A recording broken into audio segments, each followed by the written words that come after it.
Ready. Okay. Vice Chair. I'm going to call the special meeting of the Port and Commerce Advisory Board to order. All right, first thing is the Pledge of Allegiance. Somebody want to lead us? Pledge allegiance to the flag of the United States of America, to the republic for which it stands, one nation, under God, indivisible, with liberty and justice for all.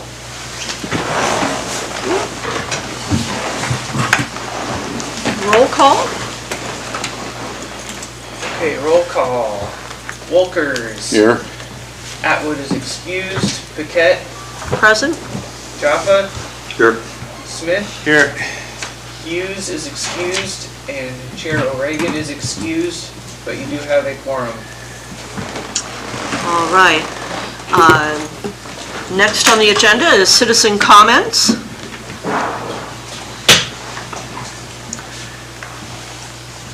Might as well get up.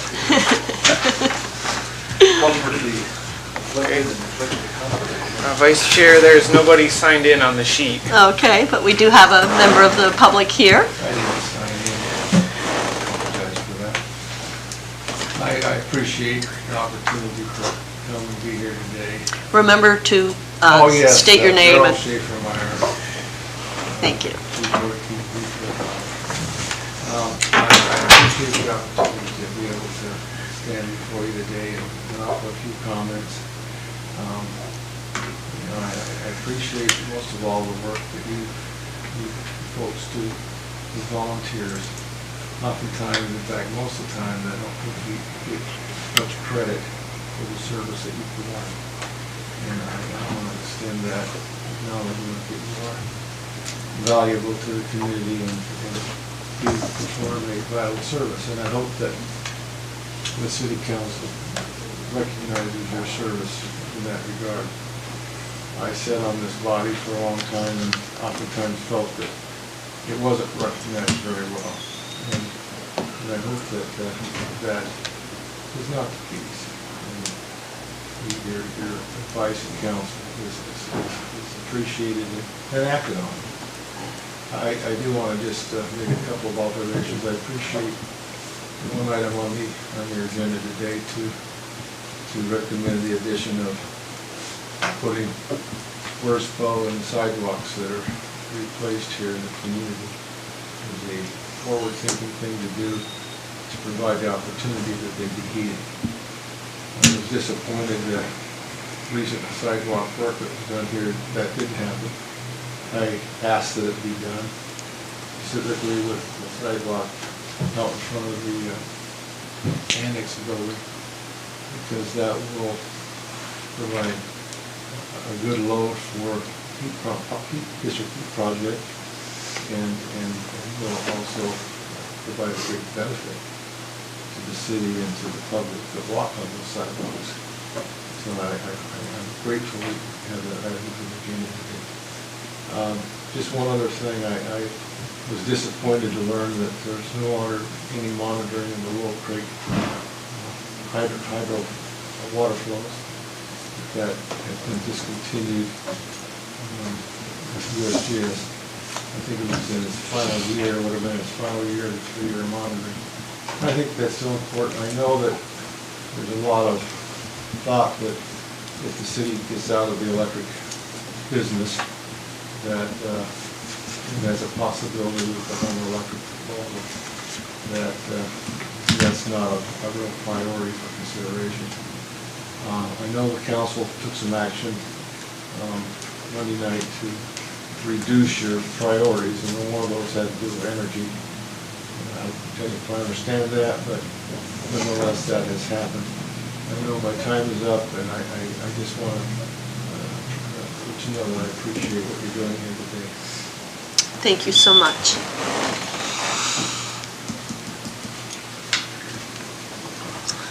Did anybody have any questions for Mr. Schaefer? Is that in order? Isn't that allowed? Okay, fine. Okay, so approval of the agenda and consent agenda. I don't think we have anything on the consent agenda. Can I get a first and a second? Sure, I'll make a motion to approve the agenda and the consent agenda. Second. Okay, voting on the approval of the agenda and consent agenda. Smith, Yes. Volkers, Yes.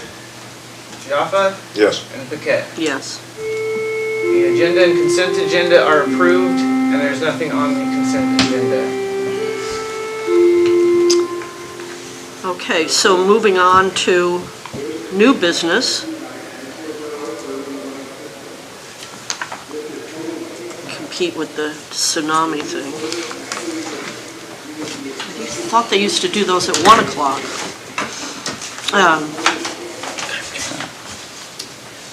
So recommending city council updates for the 23 to 2028 capital improvement plan list. Now to go into the, what? Madam Chair, Yeah, I move to approve action memorandum 2022-001. Can I get a second? A second.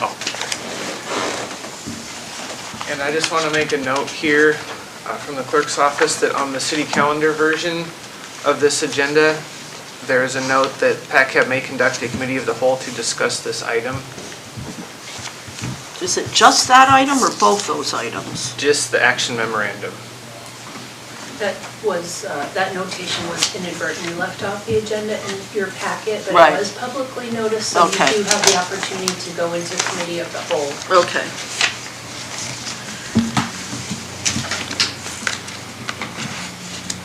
So do we want to have,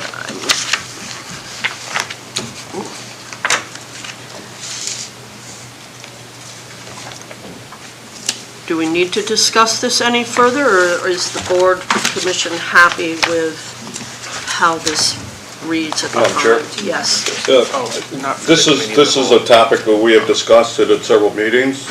We've had this worksheet and the Harbor Master's input. Thank you for the I think the edits were shown in different colors.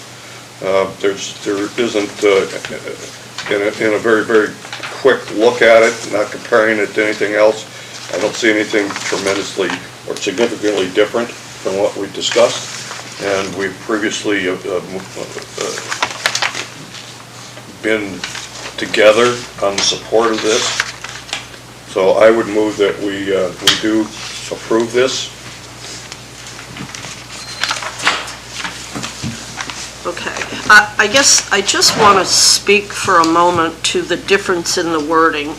Just to acknowledge that in the last meeting, when we talked about bringing this forward, we all, the board members, were using the term resolution. And it's come to our attention, my attention anyway, that administration is trying to move away from resolutions that, where there's, and correct me, Stephen, if I'm mistaken, but where there's no money involved, where it's just a recommendation and there's no, legal action or anything else, to use action memorandums instead of resolutions. Does that explain properly why the wording is different on this? Yeah, that's a fair, so if we're not entering into a contract, we're not appropriating funds, there's a list of other things that you have to do by resolution. But in this instance, if you're gonna be providing a recommendation to council to amend the CIP, then you can use an action memo, and it's Okay. just. Okay. I think it would have been helpful for all of us if that had been mentioned in the last meeting before we adjourned, so that when the paperwork came around, it wasn't like confusing and why is it worded this way? But now we're back on the same question? page. Yes, please. Is this going to be the consistent, we'll stay with this consistent approach? And I will apologize if you guys want a resolution, we can always do a resolution. I'm not arguing for a resolution, just consistency. I mean, I guess unless you specify that you want a resolution, then we will use the most streamlined process that we can. Okay. So, Madam Chair, if I might. Yes, please. And speaking again on this, the heated sidewalk improvement was something that I had tried to foster as an idea. I do like that being in there for consideration. I know it's got a long way to go before it's actually adopted, and I know there are some new new sidewalk projects, but probably not in the core area. So there's going to have to be a little bit more work done about, we're not going to put heated sidewalks up by Dora Way or someplace that's far away from a heat source. So even though it's shown in this plan, it's certainly complete at this point. I think that's pretty obvious. And the feasibility for the harbor master's office, again, feasibility, it's reasonable to find out whether something's feasible. Right. So these are the two additions that were made to the previous work, and the action item comes to us complete. So I would vote. I support a vote in favor. Are we ready to call for the vote?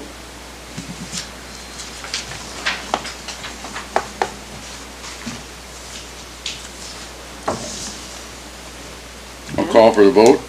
You ready, Ben? Yes.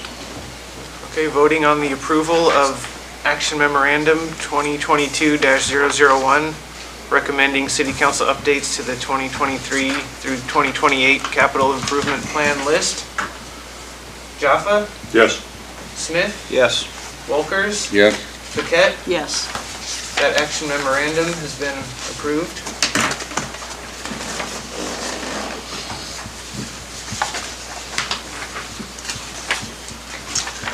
Okay, moving on to other new business, discuss the Seward Marine Industrial Center Development Plan.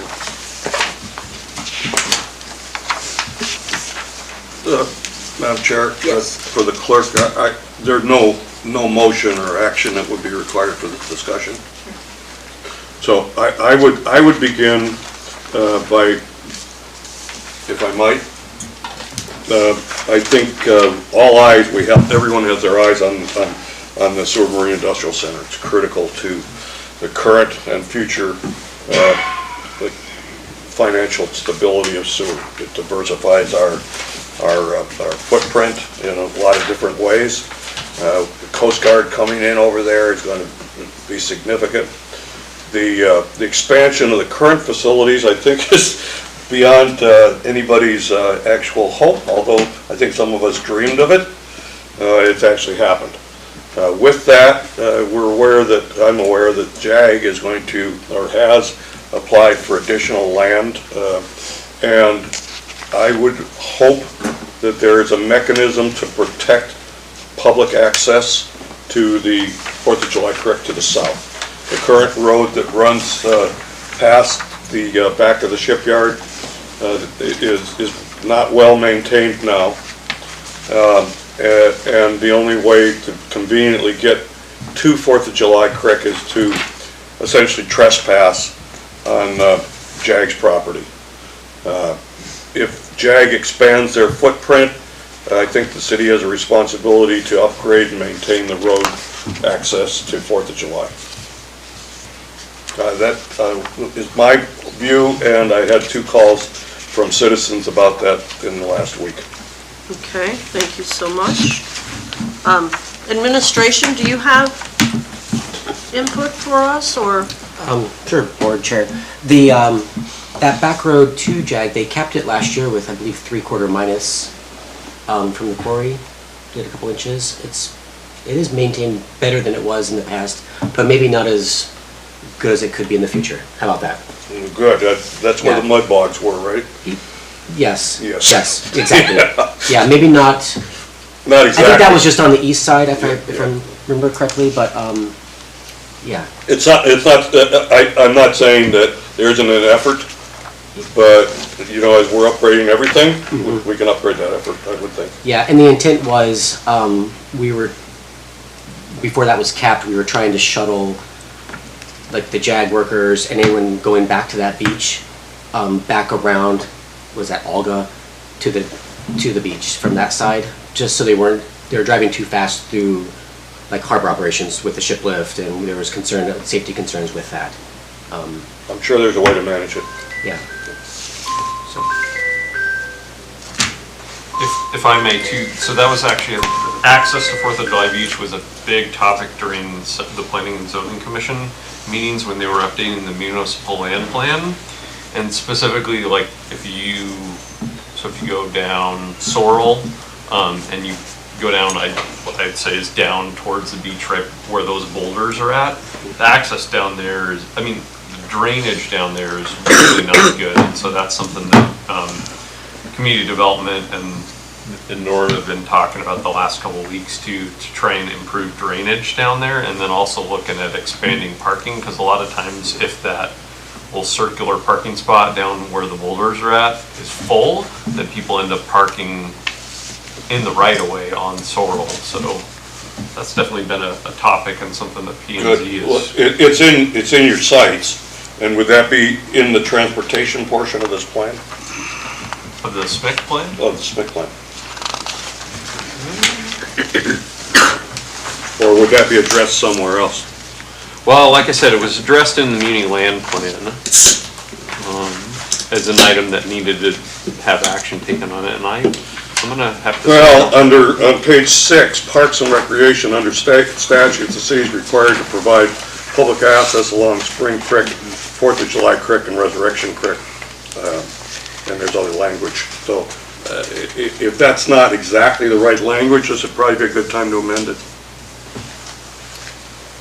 And what we looked at doing is just like what Stephen had touched on, is just expanding that little parking spot, adding some fill in that east corner, and then try to improve upon the drainage of that area. And then I assume there would be signs to keep the uninformed in the right area so that they don't impact private activities. Some kind of signage. Yes, I would imagine also that would just sort of lend itself once, if JAG takes that corner, I would imagine they're going to put up a fence, and then you wouldn't have, it'd be very obvious, I think, when you get down there. Okay. I think everyone in here probably uses that area. It's clear to us, but you're right, maybe it's not clear to a first-time visitor. It's easy to avoid conflict, but Yeah, you're touching on a subject I wanted to talk about just for a minute. So your access to the gravel pit pretty much follows the dike along the creek, correct? It's I don't see a name on here for that street, but it runs down and then comes around onto Dolphin Street.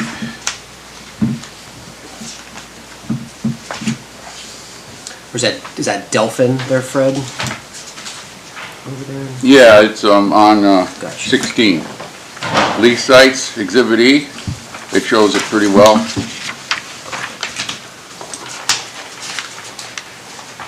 Dolphin Street runs along the north, the north, and it looks like actually the east side of the cities and the lease sites.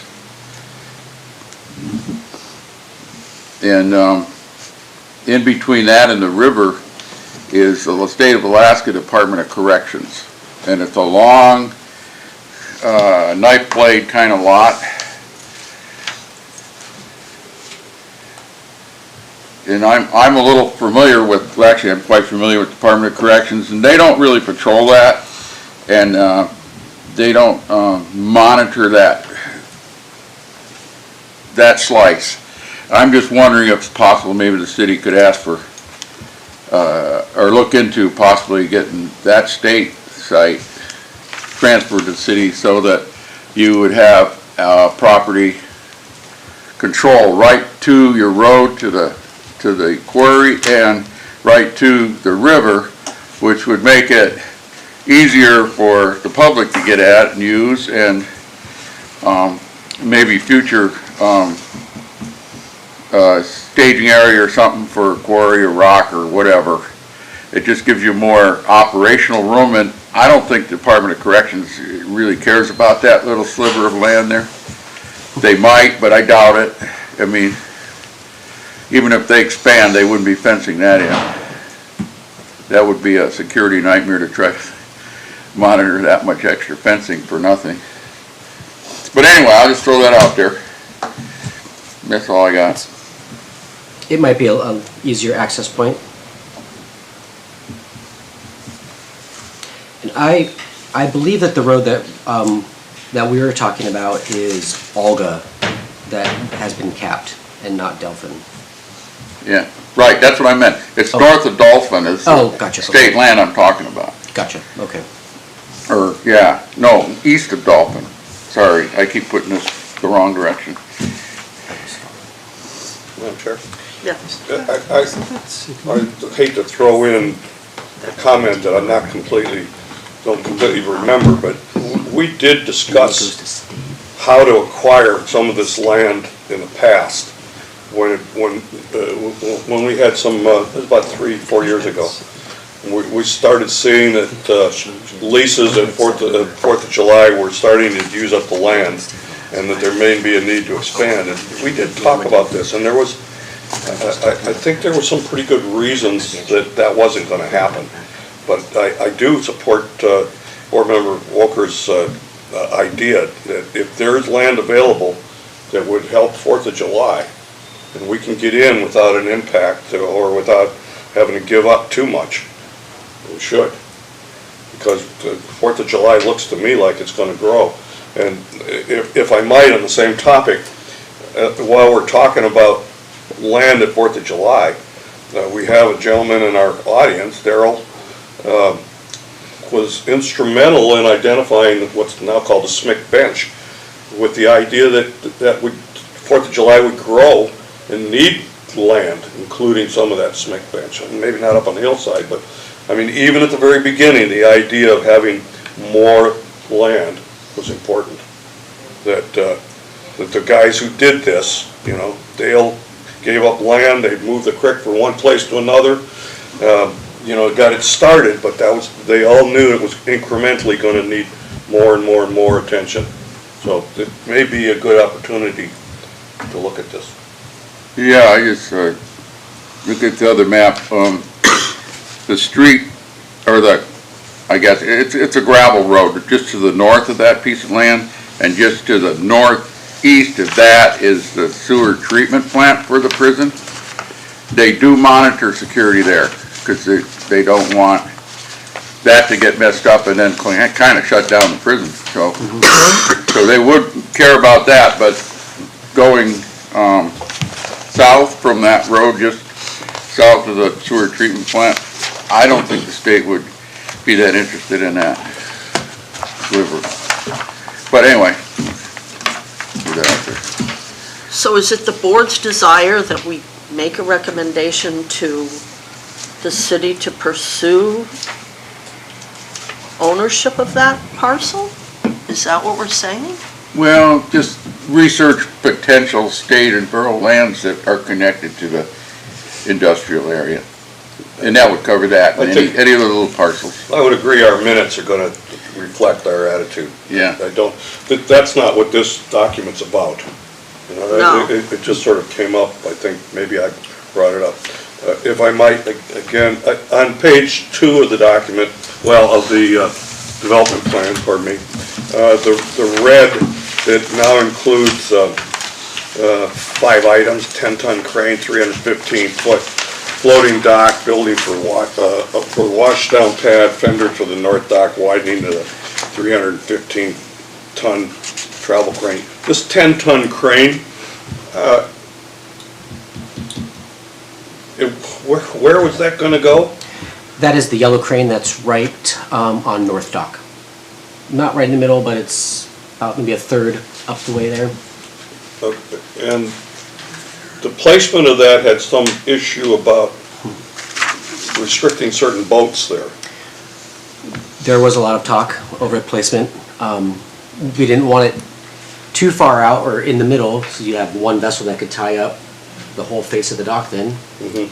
Too close, you know, then depending on what type of boat was using it, may not have access to that use. So ultimately the decision to put it where it was, about a third of the way up, seemed to be the best spot. So if you had a 100-foot vessel there, depending on how the design of the boat is, there's still plenty of dock on going to the west for, you know, say a large barge to be there, say 250-foot barge. Thank you. Yeah. On the fenders on the north dock, I don't know if you guys know what camels are, but they're logs that float along the dock. And they rise and fall with the tide. And those are really critical for the larger vessels, that it keeps them off the pilings, and it stops them from damaging the pilings. And some of those are missing, and some need to be reworked. I'm pretty sure there's a couple missing on one side of the north dock, and I haven't looked at all of them, but I'll look at that. we had a boat sink a couple of years ago.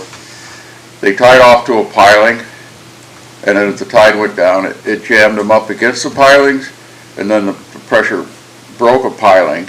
Now, I don't know. Was that at T-Dock? Hmm? Was that at T-Dock, that boat? Yeah. Okay. And I don't know if the way they tied up caused the piling to break, if it was broke already. I'm not trying to adjudicate that. I'm just saying that that's how they get damaged. Yes. If that camel isn't in there.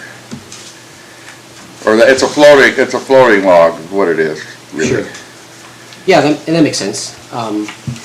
You know, I did have one request this year. I've been trying to hit up all the activity this fall with our user groups that have been showing up over there to see how we can improve upon what we already have.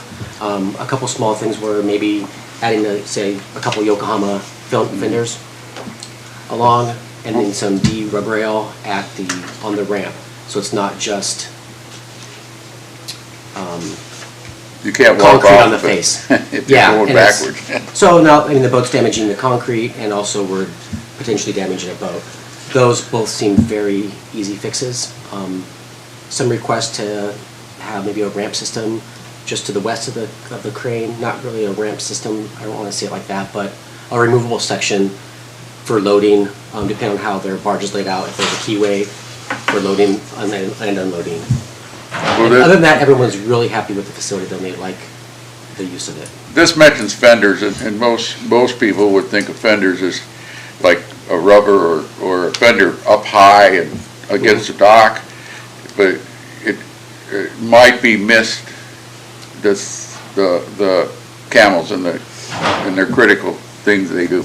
I could see the benefit of that, and we can look into maybe adding something along that, like that. Norm would know if you just mention it to him.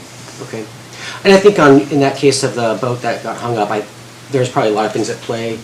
You know, sometimes those, if you don't mend your lines, they get caught on an old pile, and Amen to that. yeah, so you have to be vigilant with those older piles. So it's not a one and done thing and walk away. No, yeah. So I have a question on page 3. There's the sentence, "There is a growing demand for additional general purpose moorage dock space." And then underneath that, there is the red line for what the plan had been, I think, to address that statement, "There's a growing demand." So if we take this red line stuff out, the next thing it says is "finish surfacing the north dock." I'm curious, what is the harbor master's thought about that statement? "There's a growing demand for additional general purpose moorage dock space." It seems like it's just hanging there now with nothing really, and so we should Continue adding over there? Something. Is that the direction that you're thinking? It just seems like it's hanging there with no, nothing to support it there now. When we take the red line stuff out, which was what we were gonna do, we've done that, I see. but this is still here. So either, is this still a true statement?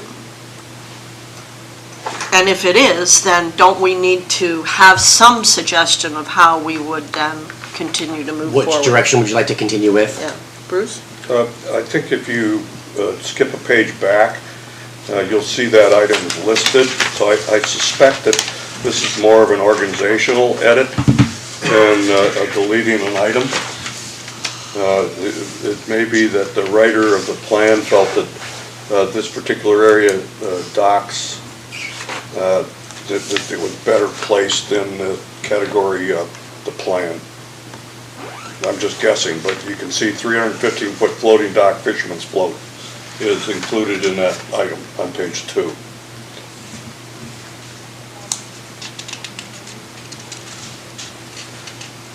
I think the surfacing of that was the, I want to say the apron on North Dock is what that is referring to.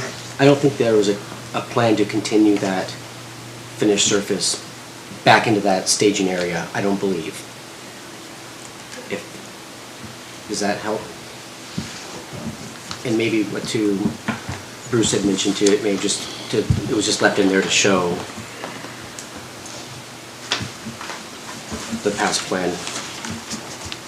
I don't know that we need to resolve this today, because I think it's a question for Norm. Chair, if I might? Sure. Possibly the manager or the clerk would be able to suggest what the path of this implementation of this, we've been asked to discuss this today. Will this come back to us in the form of an action item or an action memorandum? Or how will we eventually give a yay and nay on this? I can take, so this doesn't go back to council for their approval again until 2023. The PACAB reviews it annually. So it gets approved and sent back to council every 5 years. So it was adopted in 2018, so it'll go back in 2023. So you can make edits, but it's not going to go back for a formal adoption again until next year. So we have plenty of time. Yeah, but you review it annually. Right. So our discussion is to the benefit of the harbor master? Correct. Okay.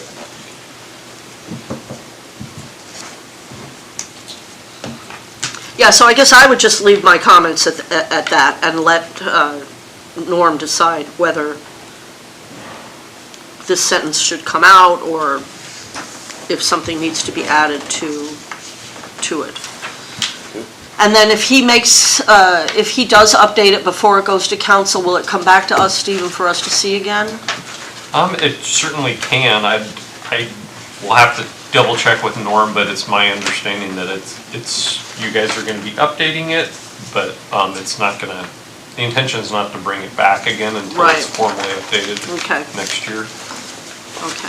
The only reason I would think we would need to look at it again is simply because he's not here, and so if he has questions about our feedback, Sure. we just may need to do that. Okay, moving on to page 4. Does anybody, yeah, go ahead. Under this, it says review public signing. Somehow can you stick the words in there, including handicap signing around the city? He's on page 10. Okay, right there. It just review public signing. Well, handicap signing is a public signing, but it might be good to get it obvious. So you're suggesting it should read, review public signing to ensure that it is adequate to the needs of the public, including the handicapped? Yeah, that's good.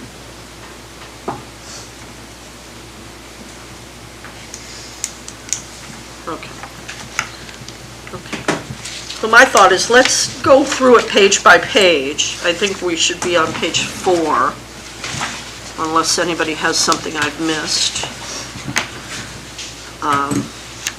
There's just a simple red line out at the top, and there's a couple of, looks like additions. The 4.3, or 0.3, 0.4. Does anybody see anything on that page they need to comment on? Move on to page 5. Now, there's no changes here on this page being proposed. Going back to page 4 there, the Sure. provide additional restrooms as needed for ship lift operations. I know that's been a point of discussion several meetings, and this is a very kind of open-ended, vague, and non-directed statement. Right? Is there a clarification on what the intent of that sentence is? For number 3? Under the synchro lift operations on page 4. Yeah, item number 3. So we've kind of danced around this. There's porta potties, there's build new restrooms. Are we ready to be more specific here? No, last I heard, the plan was maybe to add an additional bathroom, back in the corner by where Exit's property is. If you guys know, that's sort of centrally located, in the yard going east. And that would be a public restroom? That was my understanding, yes. Okay. And we could, if I may, Yes, please. if we could add some verbiage of us, so that on page 8 and 9 of the legislative priorities list, just the whole SMIC expansion is listed in there, and the middle column on page 9 addresses the public restrooms. So it says there's only one small public restroom located at SMIC, which covers over 90 acres, et cetera. So there is, in our SMIC development project, that's listed is to add a full public restroom. Very nice. It looks like the one piece that's missing is ongoing security. But yeah, that's great. That's great. So, It is, yeah. so I wonder if we should match these up. Like maybe in the plan, it should say, you know, so we know. So when somebody's reading this, we know that, well, we do have an ask on the legislative priority list. Yeah.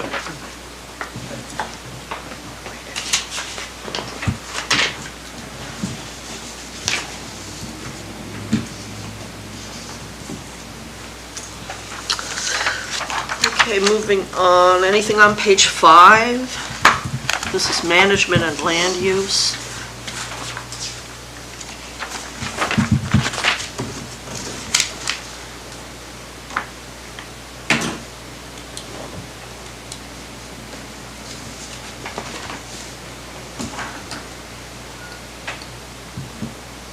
What we talked about acquiring state or borough lands, fit in there somewhere? Or is that covered somewhere else? It's a good question.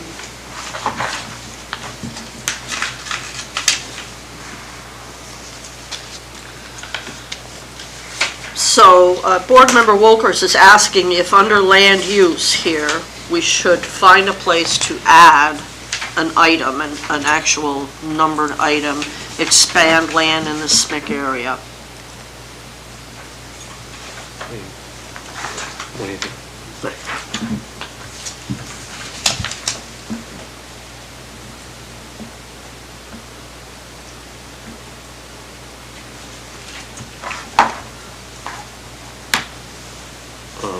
Seems like that would be good. A couple things. Do we want to, say expand land in the SMIC area and then add for the purpose of, Yeah. like specify what it would be utilized for? I think that's more of a recreation use, correct? To maintain the recreational area? Is that? Yeah, your to angle? make it more cohesive together, but also increase public use and increase the city's available land for the city to lease or do something with, like staging area, or maybe somebody working gravel or something up there that they don't want mixed in with the boats. There you go.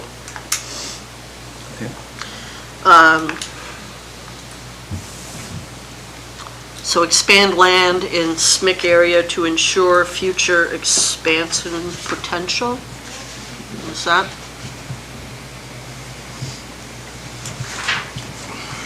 Access around the industrial area is, I believe, one of the other considerations too, right? So we have, is there a potential for some restricted traffic on Olga at some point? Or, it's a city street, right? But Yeah, and it's maintained by Public Works. And, you know, they do actually a great job being, I could see where it could be easily forgotten and pushed back on the back burner, but they seem to get on it right away. And I think part of it is too, they're hitting the road to the lifts, or to the sewage pond as well, so it just sort of lends itself to do that backward as well. Yeah, it's been a long time since I've been in Delphin, but last time it didn't look like it was maintained. That was a couple years ago. It was- Yeah, and I think, let's see, I want to say maybe 2001 or 21 is when they capped it with that material. Yeah, it made a big difference, so. Worth the trip out there. Yeah, it is worth the trip. So what do we think? Yeah? Where would that go in this section here, just as its own bullet? A fairly complicated process. You'd have to subdivide that lot, ask the state to participate in that.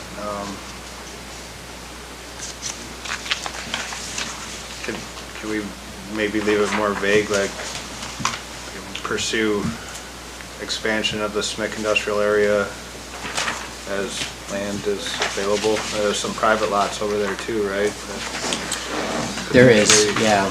I can think of, I mean, honestly, I can only think of one right now, maybe, but So if one of those were to be offered for sale, would the city look at that as a possible purchase to expand leasable, you know? man, I have no idea, honestly. Maybe Stephen would like to take that one, but, I think that's kind of what we're looking at with that, that state parcel, right?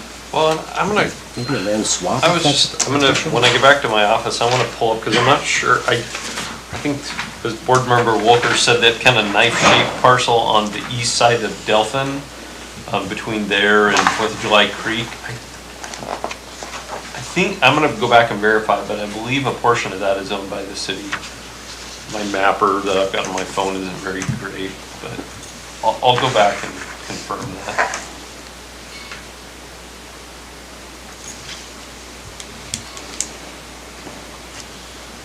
I've got a question under the Parks and Rec section. It says maintain separation between campground and industrial uses. A chain link fence will be installed to separate North Dock from the campground. That hasn't happened? That has happened. That has happened. It's a 4.5 acre fenced-in area, sort of being, So we need to Attaches to update North the Dock. wording on this because it's actually completed. It says yeah, will I thought be. that was on page 2, didn't it say fenced?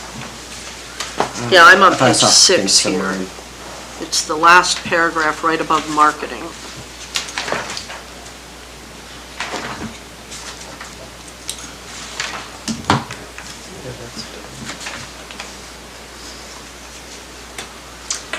Yeah, that has been completed. I thought I saw some earlier in the booklet stating that. Okay, so Stephen, you're going to work on the expanding land paragraph or sentence? Yeah, and honestly, I think the next time we go around to do the muni land plan, that would be, because at the end of the municipal land plan, there's a recommendation for leases and acquisitions, and maybe that's a PACAB Yeah. recommendation to modify. And that document's, I mean, it's a living and breathing document that gets updated annually as well. But I'll have to think on, I think, you know, maybe you put it under a bullet under the land use. Right. Make it number 3, you know, you were gonna add expand, oh, yeah. Maybe just expand on number 2 there. But I think also it'd be good to put it in the muni land plan, because that's really like our guiding document for disposition and acquisition. Okay. Does the borough have anything in there? If that is their piece, is there anything in their, like management plan to maintain right-of-ways to the beach or to certain areas for public use? Does Dale Lindsay's family still own half a homestead right there? On the west, all the way from the Yeah. prison going west and all the way? Has the city done any discussions with them about getting all of that or part of that? So you're talking about those 2 parcels, Nash basically bisects it on the south side of Betty Cato? Yeah, south of the sawmill and west of the prison. Yeah, so it's 130 acres. Community development has talked to the landowners about that, and it's, to my understanding, it's not actively being marketed at this time. Not negotiable. They want to hold on to it.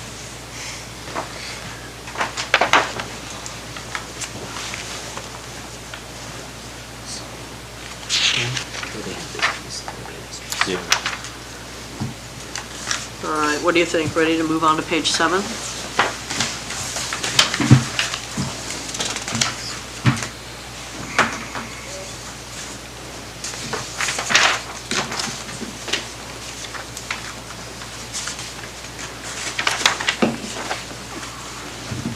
So I have a question about this number 1 under roads. Postpone paving interior mixed streets until site and utility developments are completed.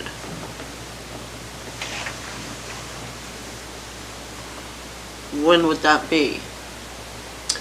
There is talk to add within the boatyard. When I went through this, I took that as just our boatyard area. And if we were to pave that, there's a sort of a little utility road that goes like down the 3rd, connects to Olga. We were talking about adding some utilities on that road as well, and then also water and electric.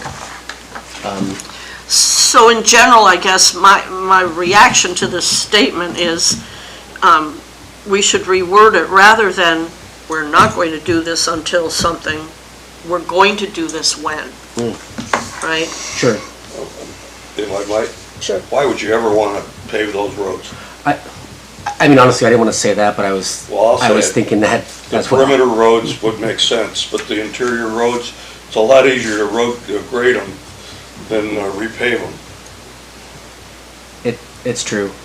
I think if you were going to pave anything, I would pave the one that goes back to like the beach access road we were discussing, and one that goes to JAG, and then that would just force even, why would you drive on a bumpy, potholy road when you can pick a paved road, and then you just get some more traffic, and then you can sort of keep everyone on one road, and too, just for safety as well. But I 100% agree with you. So my beef was with the way it was worded, but what we're saying here is that maybe we don't even want to be paving the interior streets? You can postpone it forever, from my perspective, but I think that I would defer to experts in the field. I mean, but you're taking a heavy lift machine across there, you're taking God knows how many contract or private owner trucks and things across there. So the road that I'm referring to is just a little, That's a little two-lane That's road, the one you're yes. suggesting might be paved. that one I could see, yeah. It's- And I would say that the word interior here is quite specific, although undefined, it's quite specific. It's all the interior, it's all the little connecting roads. And if you just leave it like this, Madam Chair, I don't think anybody's gonna act on it if they don't. Right, yeah. But it's, I don't know. I don't like leaving things in that are just really not working well. And I don't think it's a working statement. I mean, yeah, postpone it, but if you don't have any intention of doing it, then why is it even on there? Right?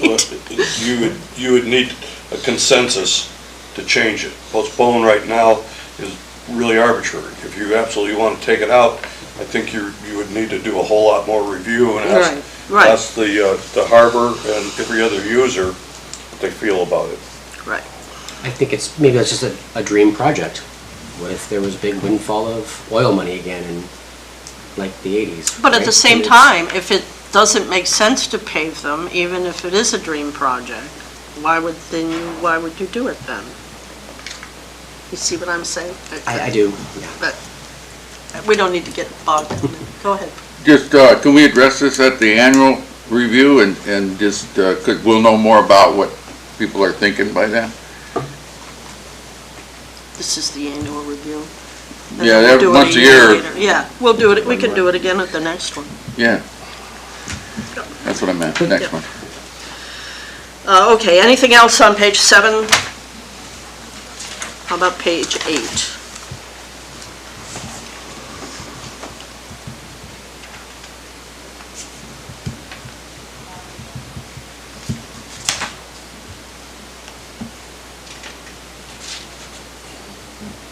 where does the complete water system to loop lines stand?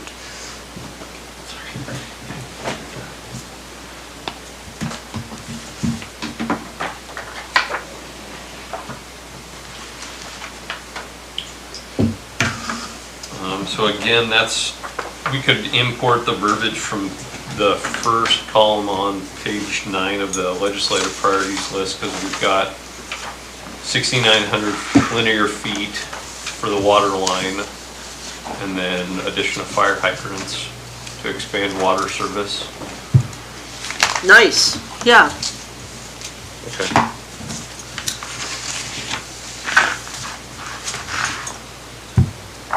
Was the loop completed? As I recall, last year it was pretty close.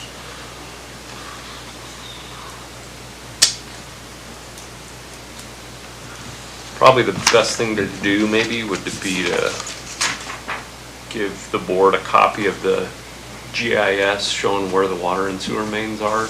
I don't recall off the top of my head.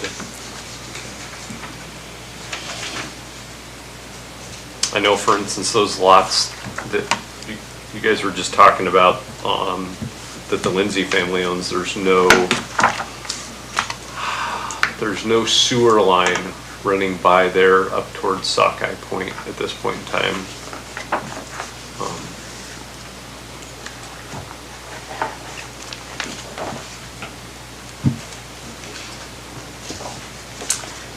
Have we not identified a location for the fire station?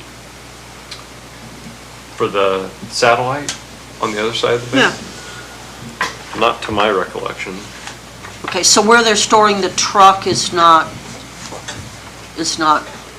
where the station would be? No. Okay. And in fact, the new public works facility, the intention is to add a bay for the ladder truck to quote live in on this side.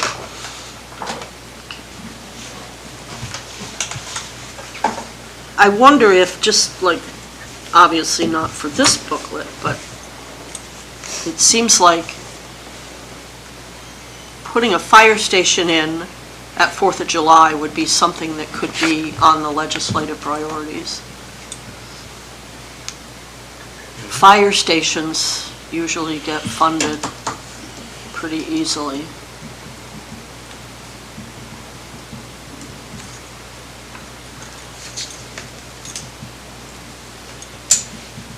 And so is P&Z working on the identification part?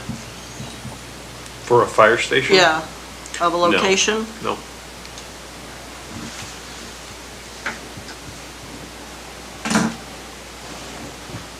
I just wonder what we need to do to get that moving.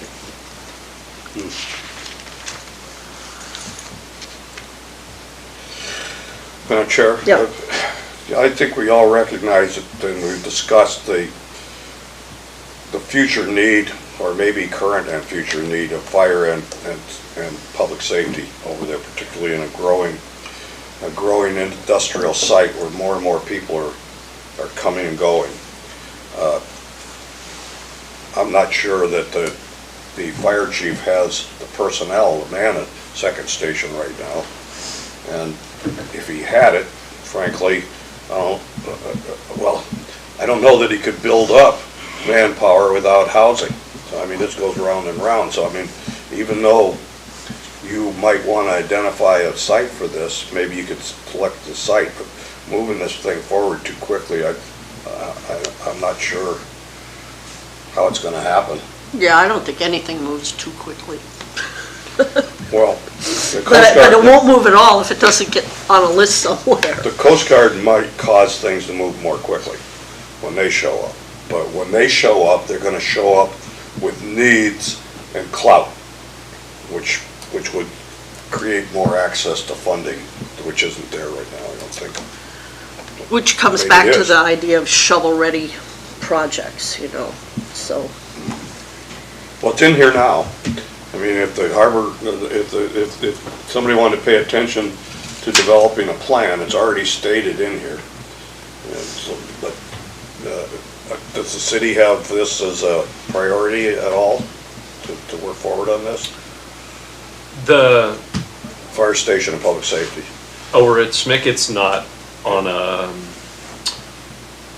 no, it's not. And the first step would be to do a feasibility study, just like we did with the rec center. Right, right, just like we're talking Well, about with the I'm going to harbor. diverge for a minute, but I clearly see the need for this, particularly as you bring more transient people into an area. I've been around harbors, and Fred and all of us have, and there are some rough people.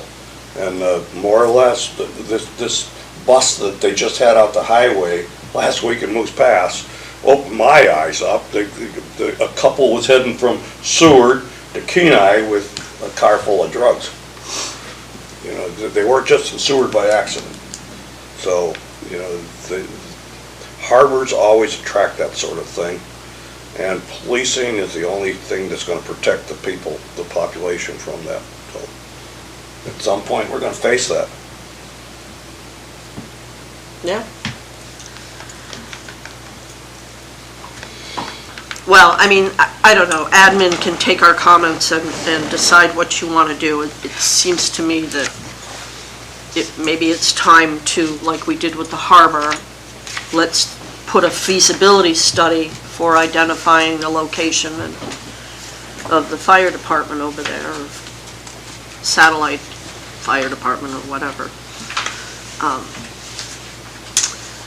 I think you'd start by asking the two agencies whether they think they could respond to an imagined emergency with what they've got from this side of the bay. If the fire chief Kreitz and then the police department think, and the troopers think they can respond from here, then it's not a crisis. We're critical. Well, I think as far as the scope of this plan, though, number 4, I think what you guys are hoping to do, you're covered as far as this plan. Yeah. So, some of those other things are bigger topics than the Yep. SMIC development plan, though. Yeah. Right, see, and then in number 5, there's, you know, here's how you man the department, right? You man it with people from the prison, in theory. Didn't we determine that that's not feasible, I think, last year? That they're not going to respond to anything outside of their... I don't know, did we? Sure. I can comment on that. They're not gonna respond outside their security boundary. The Yeah. other thing is, So we should probably scratch. most of the time, they are short-staffed or right there, what they legally have to have on board, and they could not cut a crew loose without calling in more people. Yeah, which I is a would time recommend factor. scratching that item. I think we explored that last year, and I don't think there's any possibility of that coming to fruition. The time is really critical. It takes the fire trucks probably close to 15 minutes from Seward to get over there. Once a fire gets going on one of them vessels, 15 minutes could be It's the end down to of the it. ground, too. So if one's right there and can get right on it, it's save a vessel and maybe save some lives. It's got to come from Seward. You may do just the opposite, lose it. So, If you've got an unmanned station, it'd be the same thing.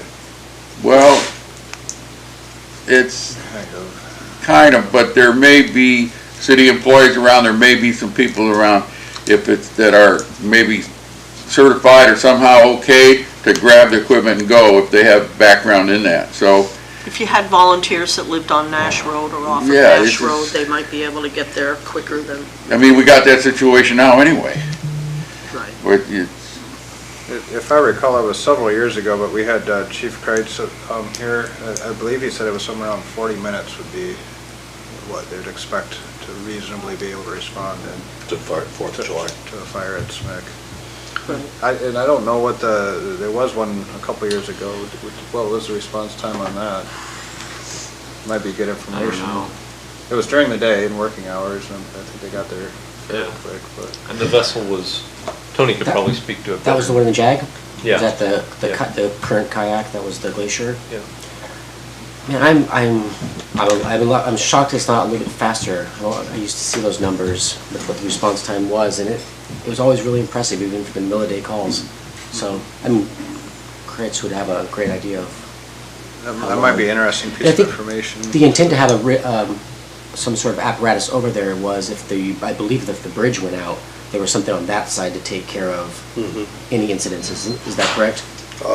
I think there I was think that was the discussion of intent I think there was originally when that discussion. was put in over there. Because you're dependent upon the 3 bridges. Yes, so there's something on that side, if something were to happen with the bridges. I would agree with Board Member Smith to strike item 5. And I was going to suggest that, I agree, the way it is, and knowing that Spring Creek wouldn't, so it's pretty useless. However, what if we were to reword it, explore possible cooperative arrangements with leaseholders at SMIC? Because there are a lot of men working there, and even women, that I think would volunteer to be on a fire department if it were right there, near where they're working, so that you could train people there, so that's who responds. You know, the best thing that ever happened to Lowell Point was a few people from the Lowell Point community actually got engaged in the fire department. And there are people who now will go and get on a truck and run around on the point with a truck with water and respond. It doesn't take, what was it? 3 people dealt with that thing over there. So it's not, you don't need a lot of manpower if you have the equipment and people that are trained. So we know that the way it's worded doesn't work because Spring Creek isn't going to be able. But so the choice is either take it completely out or reword it to explore the potential of building a volunteer fire department with the workers that work at JAG and the other organizations there. Excuse me. Yeah. If the Coast Guard goes in over there, all those guys got firefighting training, there's and that too. a lot of them have experience. So if they're over there and there's a fire truck there, they're gonna grab it and go. And they do that in Ketchikan and Kodiak and several other places where the Coast Guard overlaps onto the community when something like that happens. So maybe they won't go over there, but it sounds like they are, so. That's a great option, I think, to look into maybe when that happens. So could you have just a statement that says cooperative agreement with others and leave it like that?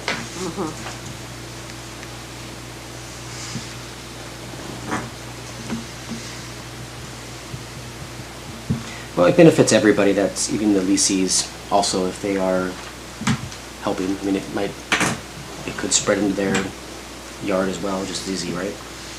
So.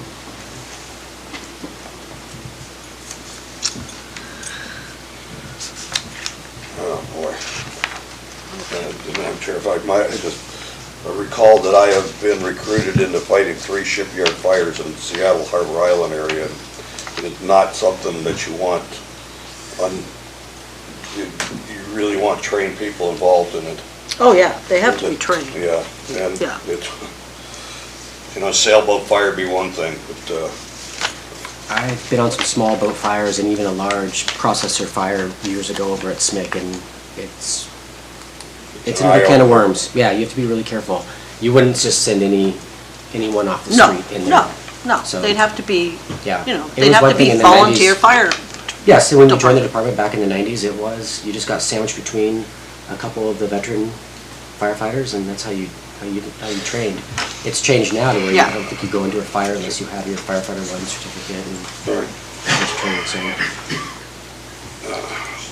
Long, good topic. Okay, moving on. Anything else on page 8?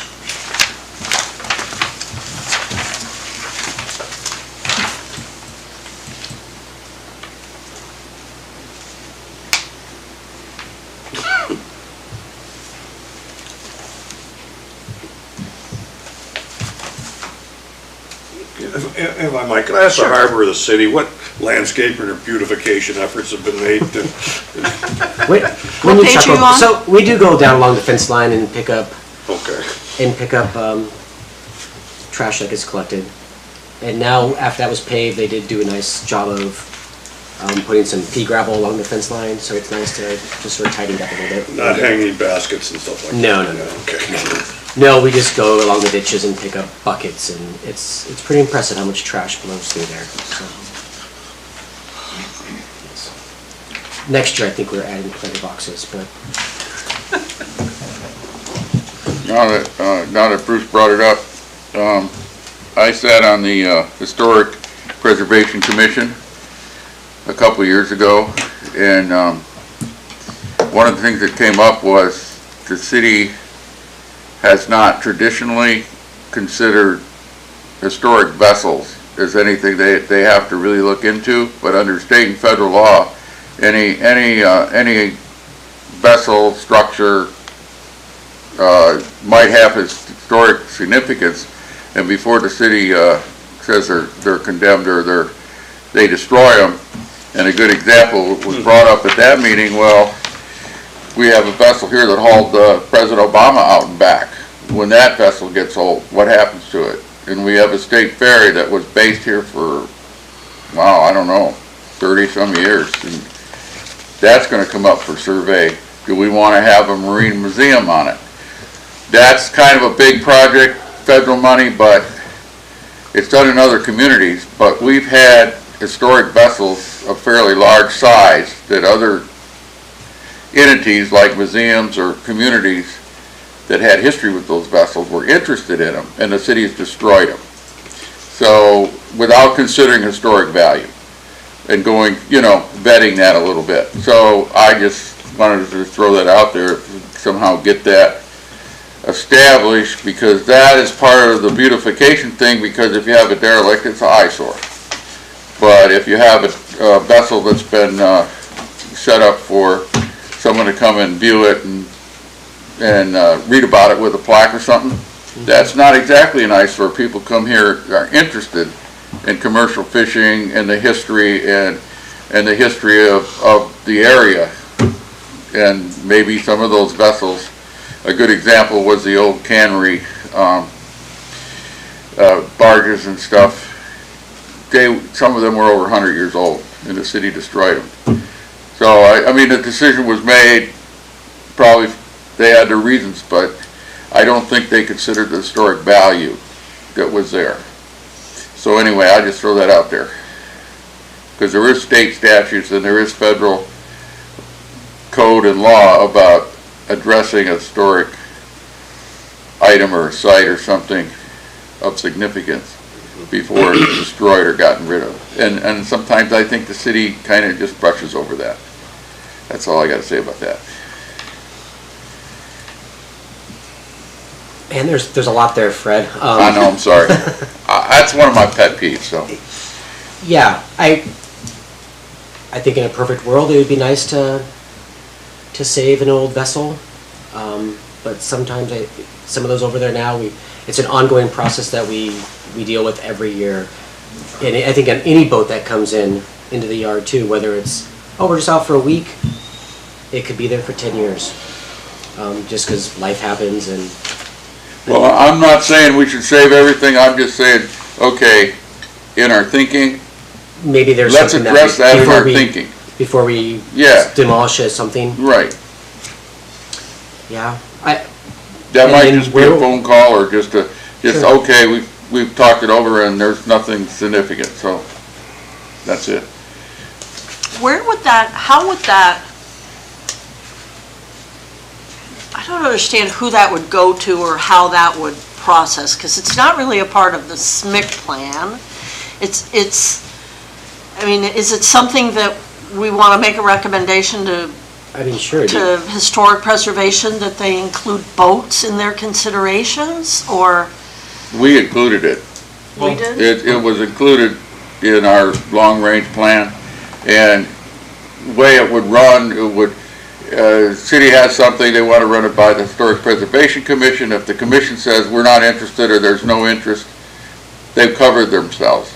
If the commission says it's possibly an interest, then it goes to the state office and probably the city council, probably about the same time. So the council has a response from the state. If the state says no interest, pretty much you're free to do what you want.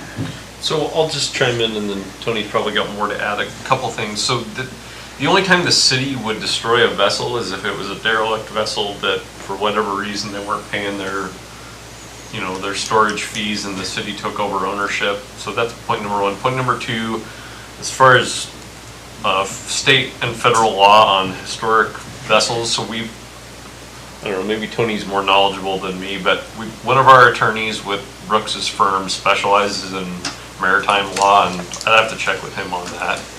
But the other thing is, I don't know that that's a consideration for SMIC, because when this body looked at SMIC storage fees, the assertion was that SMIC is a working yard, and we had that whole escalating fees based off of incentivizing away from derelict vessels over there. And so if you were going to have a historic vessel, it seems like the appropriate location would be somewhere other than the SMIC yard, because it's supposed to be a working yard and not a derelict vessel yard. And I guess the other thing is, I mean, all the historic vessels that we just talked about are all in private ownership. So like the vessel that carried President Obama is owned by Major Marine Tours.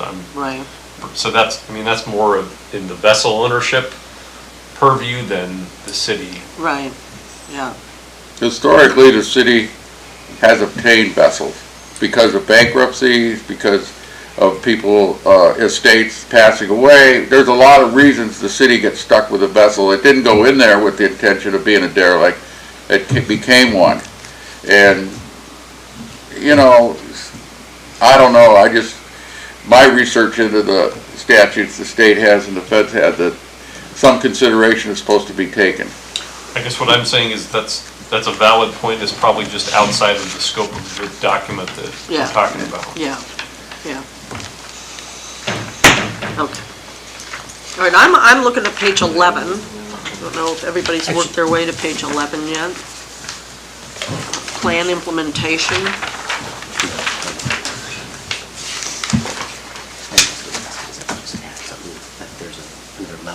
Before we destroy something.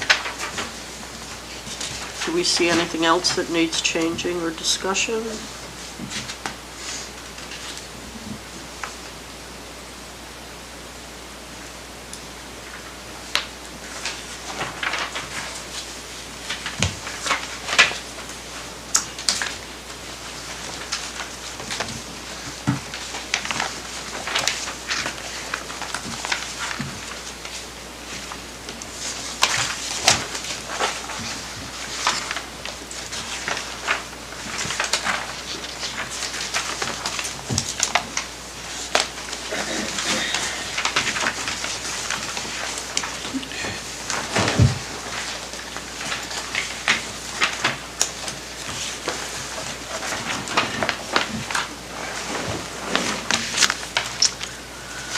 Okay, well,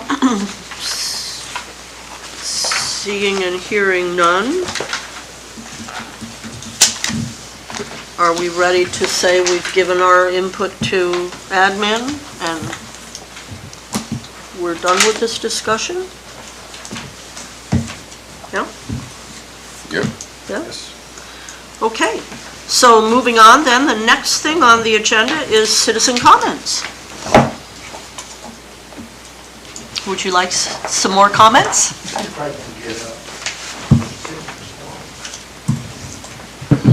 And I think you have 5 minutes this time.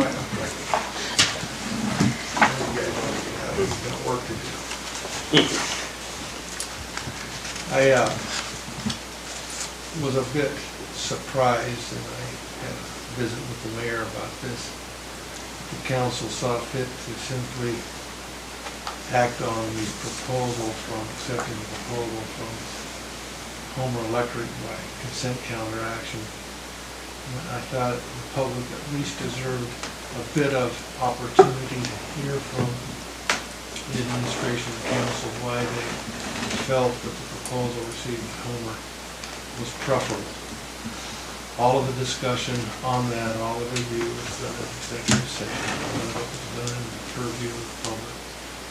And I hope that you if you're just as citizens, take the time to review that lengthy document that was included in the council packet. I think over 90 pages of stuff. And I hope there will be some opportunity for the council administration to bring forth to the public why they felt that that was the preferable proposal that they received. We haven't been given the benefit of being able to see what the other proposal was, and maybe that will be forthcoming, maybe it won't be for reasons that may be in the interest of the other proposal that's not being made public. But that as it may, I hope that you as PACAB will take an opportunity to look at that. I mean, I'm not sure that that's a priority for you anymore, given the council action Monday night, removing that particular item from your priority list to review those kinds of things. But I hope you will still take a look at it. And I intend to do so if I get it printed out and read through it and understand it. I have a substantial question with respect to the economics of it for the citizens of Seward as the corporate body and the shareholders of the electric utility and of this community, given the fact that that enterprise fund contributes a substantial amount to the benefit of the general fund of the city. And I'm not sure what's in there at least adequately explains how that's going to be made up with regard to this proposal. I'm keeping an open mind. I'm going to look at it and make my own decision about whether that's in the public interest and in the interest of this community. I would hate to see that this be done only to see that our taxes have to go up to make up that difference in lost revenue. And a lot of people don't realize that municipal enterprise funds are there to provide a utility or a service, but they're also there to provide an economic return to the bottom line of the community, to keep taxes down, to benefit the citizens, the residents who live there. And that's something I think we have to bear in mind. And I hope we will as we review that whole document and that whole proposal. And with that, I'll shut up. Thank you. Thank you so much. Okay, board and administration comments and responses to citizen comments. Would administration like to start?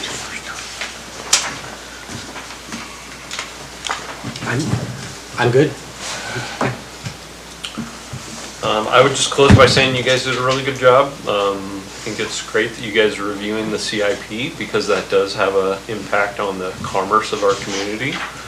And good comments about SMIC. I'm sure both Tony and I will give Norm the suggested edit so he can add it before it comes back to you next year. And thanks for another good meeting. Fred? Yeah, just glad you guys listened to me a little bit. Thank you.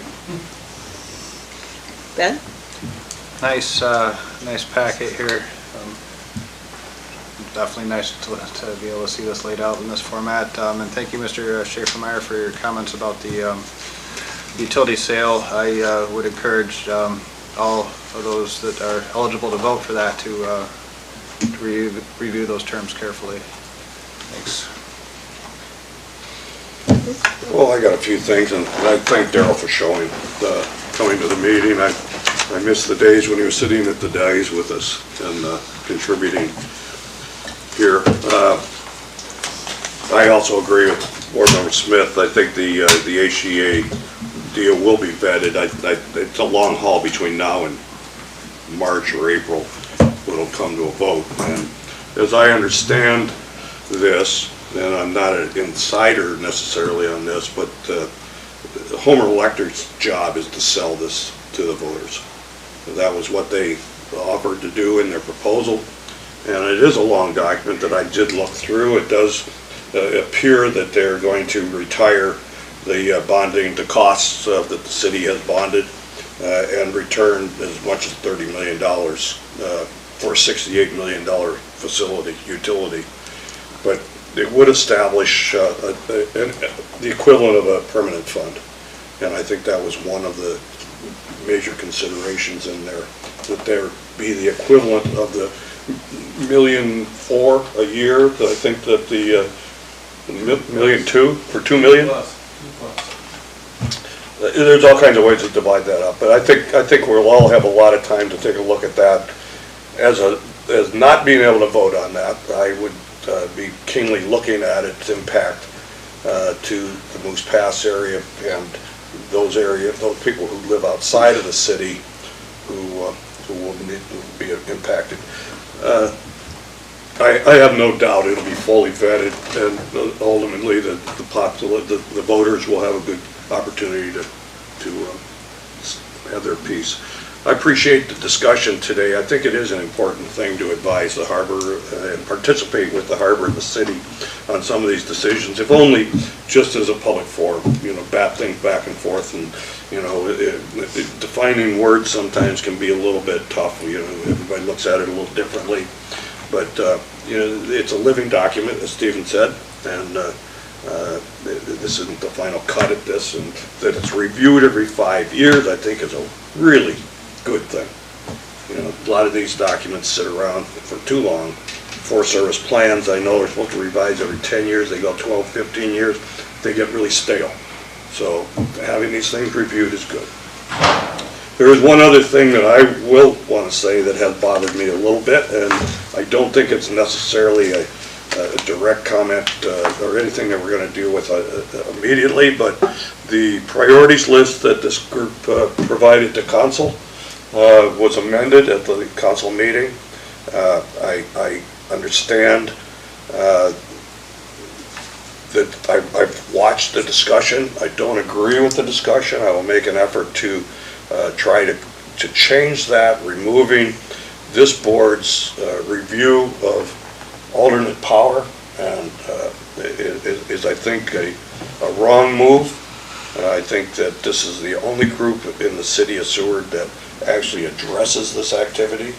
It's important to the commerce of the city, to the well-being of the city, and I don't think it was the best interest to remove it. The other thing that was removed it doesn't really make a lot of difference because it's still in the charter, or pardon me, in the mandate of PACAB, and that's for the betterment of the community. That language still exists. That still exists. So I would agree with the city manager when his statement saying it was overly broad. It doesn't really need to be in the priorities, but when you look at the priorities, with removing those two, you have 9, and one of them is appointing a member to AML. That's a 10-minute discussion. Right. So I think we do have time for some other things. I think that we need everybody, all 7 members, as often as we can at the meetings that we attend to be able to deal with this. And if members, for whatever reason, aren't going to participate, like myself, if I get totally distracted by other stuff, I should resign.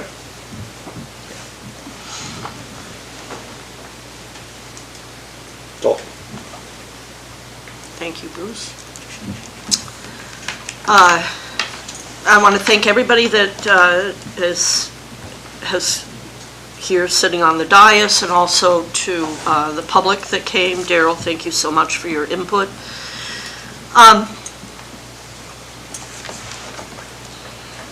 So I've been on this commission for a little over 4 years. And one of the things that was the case when I was seated, and I had witnessed prior to, and I've experienced while I've been on this board, is a disconnect, let's call it, between what the board members on the commission think they're doing, what the clerk's office thinks they're doing to assist us, and what administration is doing. And that disconnect showed up on Monday night. And I don't I'm just confused about how this process works, because we did our priorities, and administration was in the room when we did them. I'm not aware that administration told us that their recommendation was going to be to council that we not have some of our priorities. So when I got a phone call Tuesday morning about what happened Monday night, I really sort of felt cut off at the knees. And especially because my name was used in the Monday night meeting, and whether it was intentional or not, some people in the public took it that I had been taking up way too much time of administration's, that I'd been meeting with way too many people and taking up way too much time. As I recall, I've had 2 meetings, one with the city manager, which we briefly touched on PACAB, and we talked about a lot of other things. It was the only meeting I've had with her since she started working for the city. So I don't think, as a member of the public who lives near a facility that doesn't work right, that serves on a board, I don't think an hour of the city manager's time, since she's been here, what, 1.5 years? I don't feel like that's out of order. And then I was asked, I was put in the position of chairing because the chair is out. And so I did ask for a meeting with administration to talk about the meetings that were coming up, because I knew I was going to be chairing them. And if you sit on this board and you're not the chair, or vice chair when the chair is missing, you just show up and somebody hands you an agenda. But if you're the chair or vice chair when the chair is missing, at least for me, I feel a certain amount of obligation to do a good job and to make sure that the agenda that we're showing up with does the work of the people. So with all that being said, I'm very disappointed that administration made a recommendation to council and that council acted on it without any discussion or meeting or feedback from PACAB, that our top 2 priorities have been cut. I'm also was very surprised to hear that we have 9 meetings a month and 1 work session. I've been on this board for over 4 years, and we've always had 2 meetings a month. One was a work session, one was a meeting. I inherited that because that's how it was when I got here, and we take a hiatus in the summer because so many people are involved in the port, and the port is so busy in the summer. If you look at the Article 3 that defines meetings and quorum, it simply says the board will meet at a time and place to be designated by the board. And what I would like to ask is that the work session that we have in December on the 14th, I would like to ask that we have an entire board if possible, but that we also have both the city manager and administration in attendance, and that we have a discussion about the future of PACAB.